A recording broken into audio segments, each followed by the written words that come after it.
ესეთი სიტუაციები როა რა ბავშვობაში რა რომ აი სანიმუშო ბავშვი უნდა იყოს, ბევრი ლექსი თქვას, მაგიდაზე აყენებენ, იქ სცენაზე რაღაცებს ბავშვებს შეიძლება არ ვიცი, შენ თუ მაგას არ გიშვებოდნენ, მაგრა გაგიბართლა და კარგია, მაგრამ ბევრს უშვებიან შეგარშება.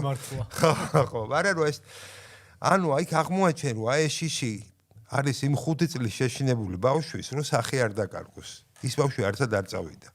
და როგორც კი ამას აცნობიერებინებ და იქ ნუ ჩაიხსნა ის და დაუშვათ ის რაღაცა ასე ვთქვათ ვირუსი პირობითად ჩავხსენით და ის ბავშვი არ იღვიძებს ხოლმე ყველა დღე, ყველა მომენტში, როდესაც ამას საჯარო გამოსვლა ან მიკროფონს მიუშვენენ ან კამერას.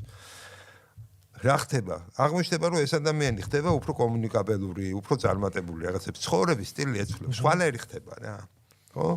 შესაბამისად, როგორც კი მიხვდა, რომ არავინ აღარ ერჩის და თუ ვინმეს ერჩოდა, იმ პატარა ბავშვი ერჩოდა შიგრიდან, რომელიც თავის დროზე შეშინებული დატოვა. ეს ბავშვობის თემა ყოფილი. კი, საინტერესო. იქ რაღაცა იგივეა, ხო, იგივე არის ხალხი მოდის და ამბობს, რომ